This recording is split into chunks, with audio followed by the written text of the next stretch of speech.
그날 밤 할머니는 더 이상 가만히 있을 수 없었습니다. 수진의 방문 앞에 가서 조용히 귀를 기울여 봤어요. 안에서 또 전화 통화 소리가 들렸습니다. 네. 계좌는 준비됐어요.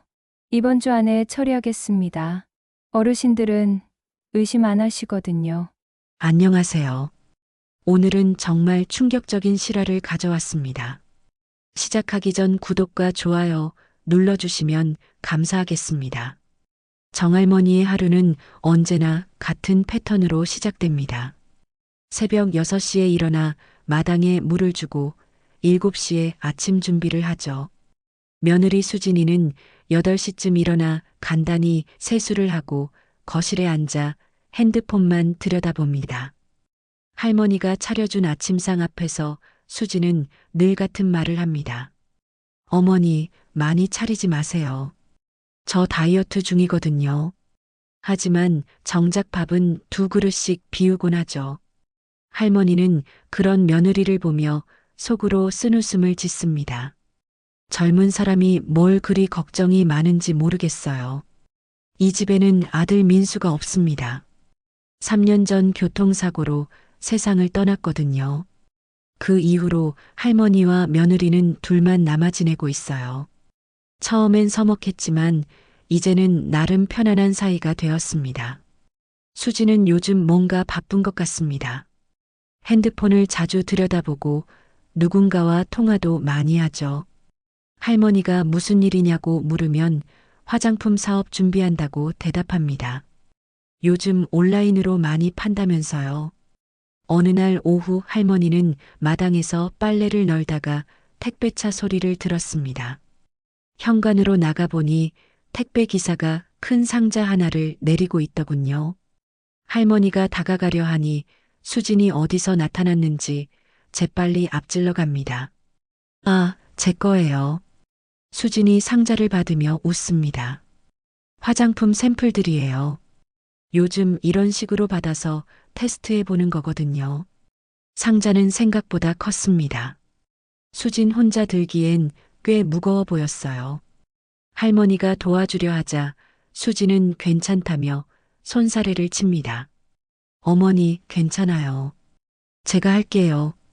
그렇게 수진은 상자를 끌어안고 자신의 방으로 들어갔습니다. 할머니는 그 뒷모습을 보며 궁금증이 생겼어요. 화장품이라고 하기엔 상자가 너무 무거워 보였거든요. 저녁 식사 자리에서 할머니는 조심스럽게 물어봤습니다. 수진아, 오늘 온 택배 뭐가 그렇게 많이 들었어? 수진은 잠시 젓가락을 멈추더니 대답합니다. 아, 그거요? 여러 브랜드 제품들이 한꺼번에 와서 그래요. 크림이랑 로션 같은 것들이요. 하지만 할머니 눈에는 수진의 표정이 어딘지 어색해 보였습니다. 평소보다 말이 빨랐고 눈도 제대로 마주치지 않더군요. 그날 밤 할머니는 잠이 오지 않아 거실에 나와 앉았습니다. 창밖을 내다보며 생각에 잠겨 있는데 수진의 방에서 작은 소리가 들려왔어요. 뭔가를 옮기는 것 같은 소리였습니다. 할머니는 조용히 귀를 기울였습니다. 분명히 무언가 무거운 걸 끌고 다니는 소리가 들렸어요. 이 시간에 뭘 하는 걸까 하고 생각하다가 문득 오늘 온 택배가 떠올랐습니다.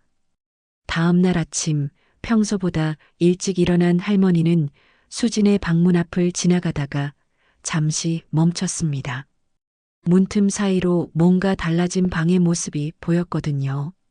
평소 깔끔했던 방 한편에 검은색 박스들이 쌓여 있었어요. 할머니는 고개를 갸웃거렸습니다. 화장품이라고 했는데 상자가 왜 저렇게 많지? 그리고 왜 검은색일까? 궁금증은 점점 커져만 갔습니다. 며칠 후 또 택배가 도착했습니다. 이번에는 할머니가 마당에서 화초에 물을 주고 있을 때였어요.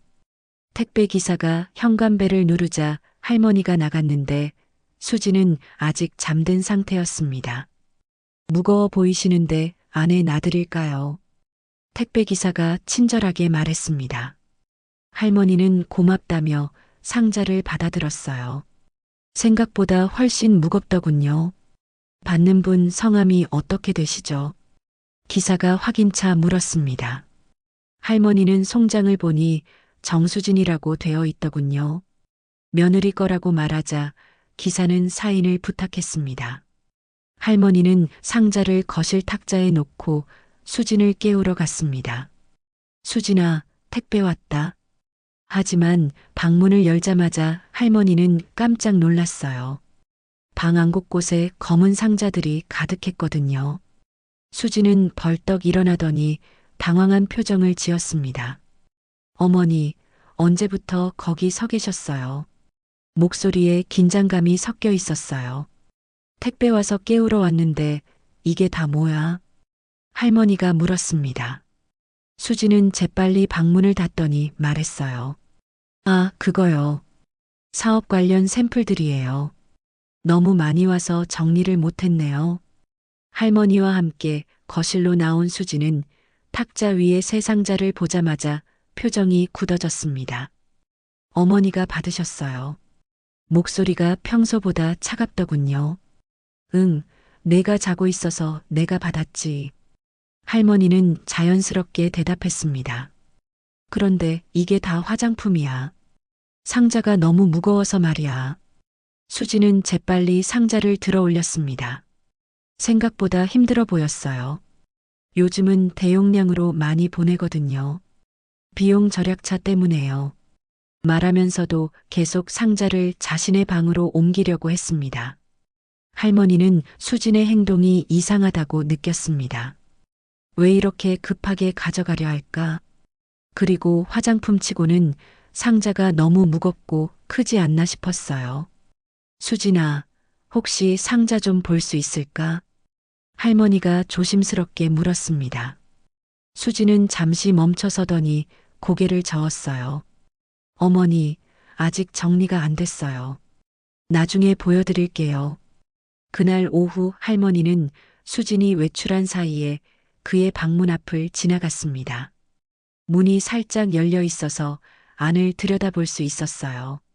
검은 상자들이 벽 한쪽에 차곡차곡 쌓여 있더군요. 할머니는 문득 이상한 생각이 들었습니다. 화장품 사업이라고 했는데 왜 상자는 모두 똑같은 검은색일까? 그리고 왜 이렇게 신경질적으로 숨기려 할까? 저녁에 수진이 돌아와서도 평소와 달랐습니다. 계속 핸드폰을 보며 누군가와 메시지를 주고받더군요. 할머니가 말을 걸어도 대답이 성의 없었어요. 어머니, 저 좀 바쁜 일이 있어서요. 내일부터는 택배 오면 절대 받지 마세요. 꼭 저한테 연락 주시고요. 수진의 목소리에는 평소에 없던 날카로움이 있었습니다. 할머니는 고개를 끄덕였지만 마음이 편치 않았어요. 뭔가 숨기고 있다는 느낌이 점점 강해졌거든요. 그리고 그 검은 상자들이 계속 신경 쓰였습니다. 이틀 후 수진이 일찍 외출을 했습니다. 오늘은 중요한 미팅이 있다며 화장도 평소보다 진하게 하고 나갔어요. 할머니는 혼자 집에 남아 청소를 하고 있었습니다. 오후 2시쯤 익숙한 택배차 소리가 들렸습니다. 할머니는 수진의 당부가 생각났지만 택배 기사가 벌써 현관에 와서 벨을 누르고 있었어요. 정수진님 계세요? 기사가 물었습니다. 할머니는 잠시 망설였지만 결국 문을 열었어요. 지금 없는데요. 연락처라도 남겨드릴까요? 아니에요. 그냥 두고 갈게요. 직접 전달하라고 했는데 말이에요. 기사는 상자를 현관에 놓고 갔습니다. 할머니는 상자를 바라보며 고민했습니다. 수진에게 연락을 해야 할까? 아니면 안에 들여놓을까? 상자를 들어보니 이전 것들보다 더 무거웠어요. 결국 할머니는 상자를 거실로 옮겼습니다. 그런데 상자를 내려놓다가 실수로 모서리가 탁자에 부딪혔어요. 그 순간 상자 안에서 뭔가 딸랑거리는 소리가 났습니다. 화장품에서 그런 소리가 날까? 할머니는 궁금증을 참을 수 없었습니다. 수진이 돌아오기까지는 2시간 정도 남았어요.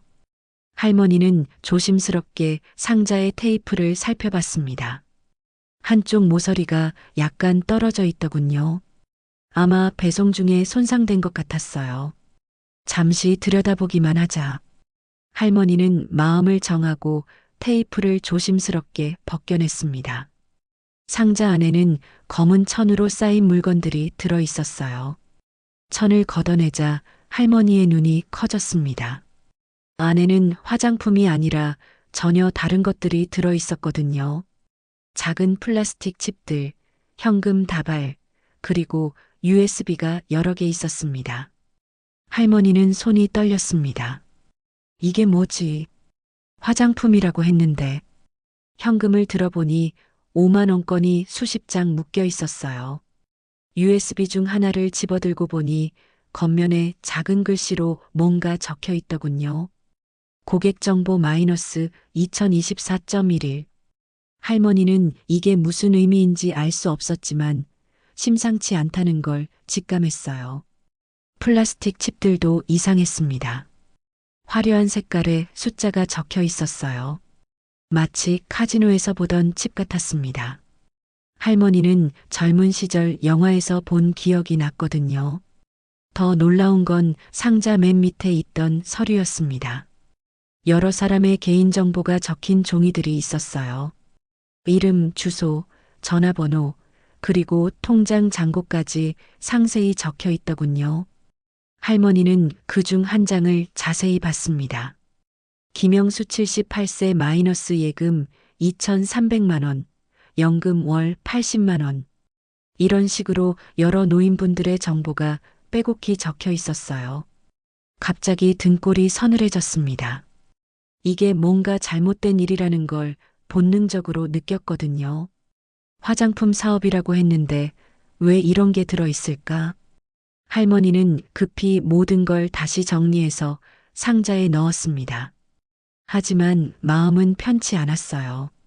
며느리가 도대체 무슨 일을 하고 있는 건지 알 수가 없었습니다. 현관문이 열리는 소리가 들렸습니다. 수진이 돌아온 거였어요. 할머니는 재빨리 자연스러운 표정을 지으려 했지만 마음이 둠둠거렸습니다. 어머니, 혹시 택배 안 왔죠? 수진이 현관에서부터 소리쳤습니다. 할머니는 목소리가 떨리지 않도록 조심하며 대답했어요. 아까 왔는데 거실에 놔뒀어. 수진은 거실로 들어와 상자를 보자마자 얼굴이 굳어졌습니다. 상자의 테이프가 약간 벗겨져 있다는 걸 단번에 알아챈 거였어요. 어머니, 혹시 이 상자 여셨어요? 수진의 목소리가 차갑게 변했습니다. 할머니는 가슴이 철렁했지만 태연한 척 했어요. 아니, 왜 그래? 할머니가 반문했습니다. 수진은 상자를 자세히 살펴보더니 테이프가 떨어진 부분을 가리켰어요. 여기 보세요. 테이프가 벗겨져 있잖아요. 누가 열어본 거 아니에요. 할머니는 당황했지만 침착하게 대답했습니다. 아, 그건 내가 거실로 옮기다가 탁자에 부딪혀서 그런 것 같은데. 미안하다. 수지는 할머니를 의심스러운 눈으로 바라봤습니다. 그러다가 상자를 들어 자신의 방으로 가져갔어요. 할머니는 그 뒷모습을 보며 마음이 무겁더군요. 저녁 식사 시간이 되었지만 수지는 방에서 나오지 않았습니다. 할머니가 밥 먹으라고 불러도 바쁘다며 나중에 먹겠다고 했어요. 할머니는 혼자 저녁을 먹으며 오늘 본 것들을 생각했습니다. 그 현금과 칩들, 그리고 다른 사람들의 개인정보. 어떻게 생각해도 정상적인 사업과는 거리가 멀어 보였어요. 밤이 되어서야 수진이 방에서 나왔습니다. 평소보다 표정이 어두워 보였어요. 할머니와 마주치자 어색하게 웃으며 말했습니다. 어머니, 앞으로 택배는 정말 절대 건드리지 마세요. 중요한 물건들이거든요. 할머니는 고개를 끄덕였지만 속으로는 의심이 더 커졌습니다. 중요한 물건이라면 왜 화장품이라고 거짓말을 했을까? 다음 날 수지는 일찍 외출했습니다. 나가면서도 할머니에게 당부를 잊지 않았어요. 택배 오면 절대 받지 마시고 꼭 연락 주세요. 할머니는 수진이 나간 후 그의 방문 앞에 서봤습니다. 문은 잠겨 있었어요. 평소엔 열어두던 방문을 왜 잠갔을까 하고 생각하니 더욱 의심스러웠습니다. 오후에 동네 친구 영자와 만나 차를 마시면서 할머니는 고민을 털어놨습니다. 며느리가 요즘 이상하게 행동한다고 말이에요. 영자는 할머니의 말을 듣더니 심각한 표정을 지었습니다. 그거 뭔가 수상한데. 요즘 뉴스 보면 젊은 사람들이 노인들 상대로 이상한 일 많이 한다던데. 할머니는 영자의 말에 더욱 불안해졌습니다. 설마 수진이 그런 일에 연루된 건 아니겠지 싶었지만 어제 본 것들이 자꾸 떠올랐어요. 집으로 돌아와 보니 수진이 먼저 와 있었습니다. 거실에서 전화 통화를 하고 있더군요. 할머니가 들어오자 재빨리 전화를 끊었어요. 누구랑 통화했어? 할머니가 물었습니다. 수진은 잠시 망설이더니 대답했어요. 아, 사업 파트너요. 새로운 제품 들어온다고 연락 왔어요. 할머니는 수진의 표정을 유심히 봤습니다. 뭔가 거짓말을 하는 것 같았어요. 눈동자가 자꾸 다른 곳을 향하고 있었거든요. 그날 밤 할머니는 잠이 오지 않아 거실에 나와 있었습니다. 수진의 방에서 또 무언가를 옮기는 소리가 들려왔어요. 새벽 1시가 넘은 시간이었는데 무슨 일을 하는 걸까 싶었습니다. 할머니는 조용히 수진의 방문 쪽으로 다가가 봤습니다. 문틈 사이로 불빛이 새어나오고 있었어요. 그리고 수진이 누군가와 조용히 통화하는 소리가 들렸습니다. 네, 알겠습니다. 내일 준비해서 보내드릴게요. 할머니는 잠깐만 더 들어보려 했지만 발소리가 날까봐 조용히 자리를 피했습니다. 다음 날 아침 수진의 얼굴에는 피곤함이 역력했습니다. 밤늦게까지 무슨 일을 했는지 눈 밑에 다크서클이 짙더군요. 일주일 후 할머니는 놀라운 사실을 발견했습니다. 은행에 갔다가 자신의 통장 내역을 확인해 보니 이상한 입출금이 있었거든요. 며칠 전에 500만 원이 들어왔다가 바로 다른 계좌로 이체된 기록이 있었어요. 할머니는 그런 거래를 한 적이 없었습니다. 은행 직원에게 문의해 보니 온라인으로 처리된 거래라고 하더군요. 할머니는 인터넷 뱅킹을 쓸 줄 모르는데 이상했어요. 집으로 돌아온 할머니는 수진에게 물어봤습니다. 수진아, 혹시 우리 통장 쓴 일 있어?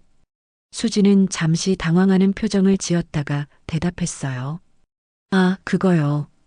어머니 명의로 잠깐 사업 자금 융통한 거예요. 곧 다시 넣어드릴 거예요. 할머니는 깜짝 놀랐습니다. 내 허락도 없이 어떻게 그럴 수 있어? 수지는 미안하다며 사과했지만 할머니의 마음은 편치 않았어요. 그날 밤 할머니는 더 이상 가만히 있을 수 없었습니다. 수진의 방문 앞에 가서 조용히 귀를 기울여 봤어요. 안에서 또 전화 통화 소리가 들렸습니다. 네, 계좌는 준비됐어요. 이번 주 안에 처리하겠습니다. 어르신들은 의심 안 하시거든요. 할머니는 그 말을 듣고 온몸에 소름이 돋았습니다. 어르신들이라니. 수진이 무슨 말을 하는 건지 알 것 같았어요. 다음 날 수진이 외출한 사이에 할머니는 용기를 내서 그의 방에 들어가 봤습니다. 문은 잠겨 있었지만 비상용 열쇠로 열 수 있었어요. 방 안은 완전히 달라져 있었습니다. 책상 위에는 여러 대의 휴대폰이 놓여 있고 벽에는 온갖 메모지들이 붙어 있었어요. 그중 하나를 자세히 보니 다른 사람들의 이름과 전화번호가 적혀 있더군요. 박영희 73세 마이너스 연금 120만 원, 예금 3천만 원. 접촉 완료. 최순자 81세 마이너스 자녀 없음, 예금 5천만 원. 진행 중. 할머니는 이제 확실히 알았습니다. 수진이 노인들을 상대로 뭔가 나쁜 일을 하고 있다는 걸 말이에요. 서랍을 열어보니 더 충격적인 것들이 있었습니다. 여러 사람의 신분증 사본, 통장 사본, 그리고 각종 개인정보들이 정리되어 있었어요. 그 중에는 할머니 자신의 정보도 있었습니다. 할머니의 통장 잔고, 연금 수령액, 심지어 건강 상태까지 상세히 기록되어 있더군요. 할머니는 다리에 힘이 빠졌습니다. 수진이 자신을 이용하고 있었던 거였어요. 그것도 다른 노인분들을 속이는 일에 말이죠. 서류 뭉치 중에는 보이스피싱 매뉴얼이라고 적힌 종이도 있었습니다. 어떻게 노인들에게 접근하고 어떤 말로 속이는지 자세히 적혀 있었어요. 할머니는 모든 걸 사진으로 찍었습니다. 증거를 남겨둬야겠다고 생각했거든요. 그리고 조용히 방을 나와 문을 다시 잠갔어요. 거실에 앉아 할머니는 울음이 났습니다. 며느리라고 믿고 지냈던 사람이 자신을 이렇게 이용하고 있었다니. 그것도 다른 무고한 노인분들까지 피해를 보게 하면서 말이에요. 수진이 돌아왔을 때 할머니는 최대한 평정심을 유지하려 했습니다. 하지만 마음속으로는 이미 결심을 했어요. 이 일을 그냥 넘어갈 수는 없다고 말이죠. 다음 날부터 수진의 행동이 더욱 의심스러워졌습니다. 할머니가 어디를 가든 따라다니며 감시하는 것 같았어요. 화장실에 가도 마당에 나가도 수진의 시선이 느껴졌습니다. 어머니, 요즘 어디 가세요? 수진이 물었습니다. 할머니는 그냥 동네 산책한다고 대답했지만 수진의 표정은 여전히 의심스러워 보였어요. 오후에 할머니가 은행에 가려고 하자 수진이 따라 나섰습니다. 저도 볼 일이 있어서요. 하지만 할머니 눈에는 자신을 감시하려는 것처럼 보였어요. 은행에서 할머니는 최근 거래 내역을 다시 확인해 봤습니다. 며칠 사이에 또 이상한 입출금이 있었더군요. 이번에는 300만 원이 들어왔다가 바로 다른 계좌로 이체됐어요. 할머니가 자리를 비운 사이 수진이 은행 직원과 뭔가 이야기하는 모습이 보였습니다. 할머니는 그게 더욱 수상했어요. 집으로 돌아오는 길에 수진이 말했습니다. 어머니, 요즘 건강은 어떠세요? 혹시 깜빡깜빡하는 일 없으시고요? 할머니는 그 말에 섬뜩함을 느꼈습니다. 왜 갑자기 그런 소리를 하냐고 물으니 수진은 웃으며 대답했어요. 그냥 걱정돼서요. 나이 드시면 기억력이 좀 그럴 수도 있잖아요. 그날 저녁 할머니는 수진의 전화 통화를 엿들었습니다. 네, 조금 눈치채는 것 같아요. 하지만 치매 초기라고 하면 될 것 같은데요. 할머니는 그 말을 듣고 온몸이 떨렸습니다. 수진이 자신을 치매 환자로 몰아가려 한다는 걸 깨달았거든요. 다음 날 아침 수진이 이상한 제안을 했습니다. 어머니, 종합검진 한번 받아보시는 게 어떨까요? 요즘 기억력이 좀 안 좋으신 것 같아서요. 할머니는 단호히 거절했습니다. 난 괜찮다. 굳이 병원 갈 필요 없어. 하지만 수진은 계속 병원에 가자고 설득했어요. 그날 오후 할머니는 동네 파출소에 가봤습니다. 젊은 경찰관이 친절하게 맞아줬어요. 할머니는 조심스럽게 상황을 설명했습니다. 경찰관은 심각하게 들어보더니 말했습니다. 할머니, 이거 보이스피싱 같은데요. 증거가 있으시면 신고하셔야 해요. 할머니는 집에 증거들이 있다고 말했습니다. 사진으로 찍어둔 서류들과 통장 내역 말이에요. 경찰관은 그것들을 가져오라고 했습니다. 집으로 돌아오니 수진이 할머니의 방을 뒤지고 있었습니다. 어머니, 뭐 찾으시는 거 있어요? 도와드릴게요. 하지만 할머니는 수진이 뭔가 찾고 있다는 걸 직감했어요. 다행히 할머니는 중요한 증거들을 안전한 곳에 숨겨뒀습니다. 수진이 절대 찾을 수 없는 곳에 말이에요. 그날 밤 수진의 방에서 급한 목소리가 들려왔습니다. 네, 좀 위험해진 것 같아요. 빨리 정리해야겠어요. 내일까지 다 처리하겠습니다. 할머니는 수진이 증거를 없애려 한다는 걸 알았습니다. 더 이상 기다릴 수 없었어요. 새벽에 할머니는 조용히 일어나 중요한 서류들을 챙겼습니다. 수진이 찍어둔 사진들, 통장 내역, 그리고 며느리 방에서 본 것들의 증거 말이에요. 아침 일찍 수진이 외출하자마자 할머니는 파출소로 향했습니다. 더 이상 망설일 시간이 없었거든요. 경찰관은 할머니가 가져온 증거들을 보더니 깜짝 놀랐습니다. 이거 정말 심각한 사건이에요. 바로 수사팀에 연결해 드릴게요. 할머니는 떨리는 마음으로 자초지종을 설명했습니다. 며느리가 자신의 명의를 도용해서 다른 노인분들을 속이고 있다는 것, 그리고 자신을 치매 환자로 몰아가려 한다는 것까지 모든 걸 털어놨어요. 경찰은 즉시 수사에 착수하겠다고 했습니다. 할머니는 이제야 한숨을 돌릴 수 있었지만 동시에 마음이 아팠습니다.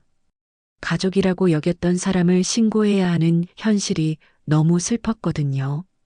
경찰 수사는 생각보다 빠르게 진행됐습니다. 할머니가 제공한 증거들이 워낙 명확했거든요. 수진의 휴대폰 통화 기록, 은행 거래 내역, 그리고 피해자들의 개인정보까지 모든 게 확인됐어요. 사흘 후 수진이 체포됐습니다. 할머니는 그 장면을 직접 보지는 못했지만 이웃들로부터 소식을 들었어요. 오전에 경찰차가 왔더라는 얘기를 들으니 가슴이 복잡했습니다. 담당 수사관이 할머니를 찾아와 상황을 설명해 줬습니다. 수진은 조직적인 보이스피싱 그룹의 일원이었고 할머니 명의로 만든 계좌를 통해 다른 노인분들에게서 받은 돈을 세탁하고 있었다고 하더군요. 피해자는 모두 15명이었습니다. 나이는 70대부터 80대까지 모두 혼자 사시는 분들이었어요. 피해 금액은 총 2억 원이 넘었습니다. 수사관은 할머니에게 고마다는 인사를 전했습니다. 할머니가 신고하지 않았다면 더 많은 피해가 있었을 거라면서 말이에요. 하지만 할머니의 마음은 편치 않았습니다. 다른 노인분들이 당한 피해를 생각하니 마음이 아팠거든요. 그분들도 자신처럼 가족을 믿고 속은 게 아닐까 싶었어요. 며칠 후 수진의 재판이 시작됐습니다. 할머니는 증인으로 출석해야 했어요.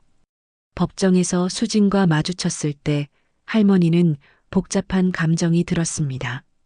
수진은 많이 초췌해 보였습니다.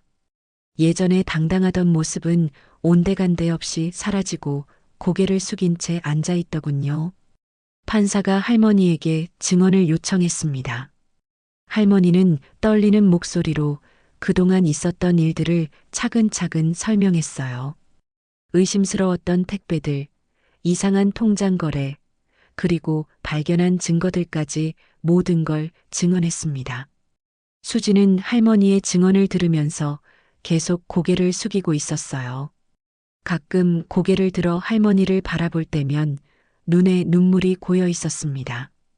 검사는 수진의 죄상을 하나씩 나열했습니다. 사기, 명의도용, 자금 세탁, 조직범죄 가담 등 여러 혐의였어요. 구형은 징역 5년이었습니다. 수진의 변호사는 선처를 호소했습니다. 경제적 어려움 때문에 저지른 일이고 깊이 반성하고 있다고 말했어요. 하지만 판사의 표정은 단호했습니다. 최후 변론에서 수진이 일어나 말했습니다. 어머니, 정말 죄송합니다.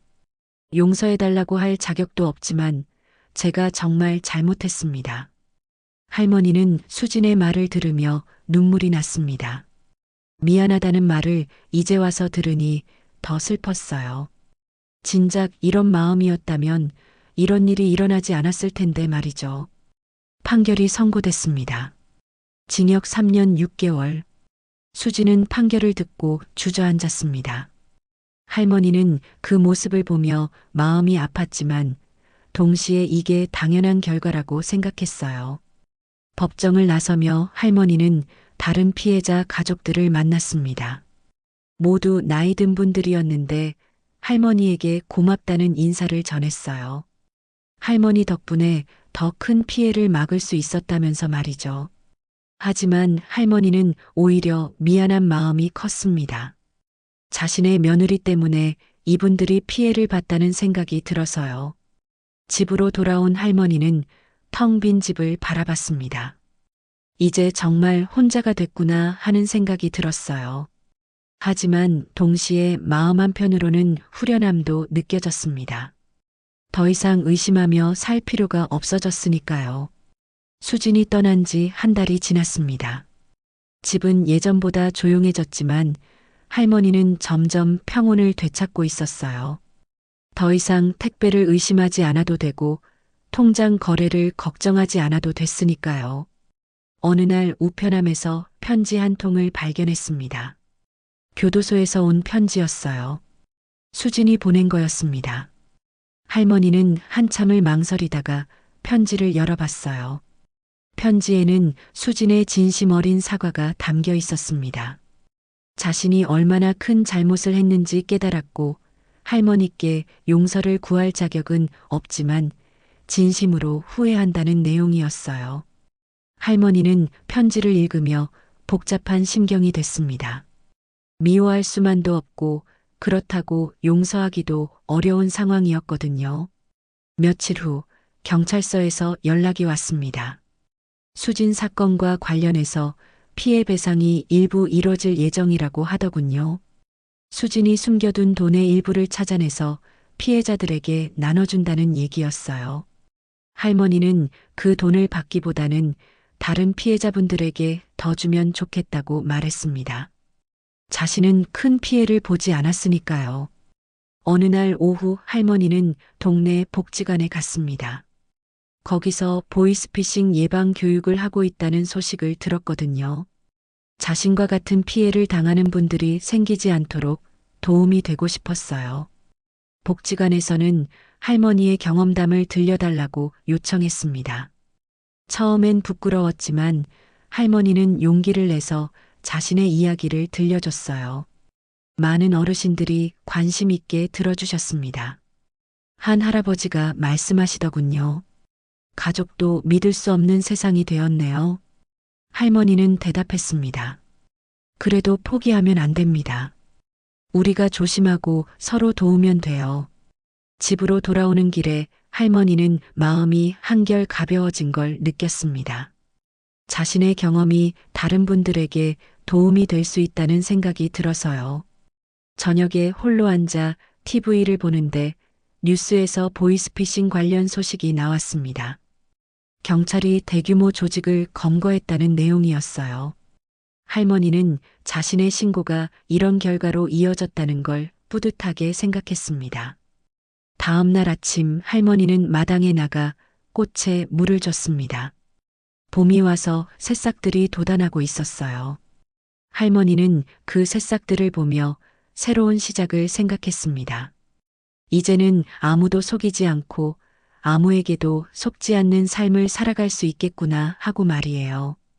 오후에 동네 친구 영자가 찾아왔습니다. 요즘 어떻게 지내냐고 안부를 물어봤어요. 할머니는 웃으며 대답했습니다. 마음이 편해졌어요. 이제 의심하지 않고 살 수 있어서요.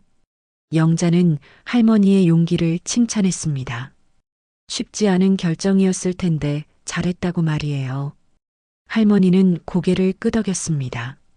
그날 저녁 할머니는 수진의 편지에 답장을 썼습니다. 용서는 아직 어렵지만 진심으로 반성하고 있다면 새로운 사람이 되어 나오라는 내용이었어요. 편지를 붙인 후 할머니는 창문을 열고 밤하늘을 올려다봤습니다. 별들이 밝게 빛나고 있었어요. 할머니는 그 별들을 보며 조용히 말했습니다. 이제는 정말 혼자지만 떳떳하게 살 수 있겠어요. 그리고 다른 분들이 저 같은 일을 당하지 않도록 도울 수 있어서 다행입니다. 할머니의 새로운 하루가 시작되고 있었습니다. 이렇게 정할머니의 이야기가 끝났습니다.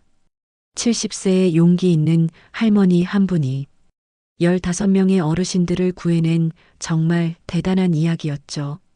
가족이라는 이름으로 3년간 속았지만 진실을 마주할 용기를 잃지 않으셨습니다. 그 덕분에 더 큰 피해를 막을 수 있었어요. 끝까지 봐주셔서 정말 감사합니다. 오늘도 건강하시고 항상 조심하세요. 여러분과 여러분 가족 모두 안전하길 바라며 할머니에게 드리는 응원의 댓글 부탁드리겠습니다. 다음 영상에서 또 만나요.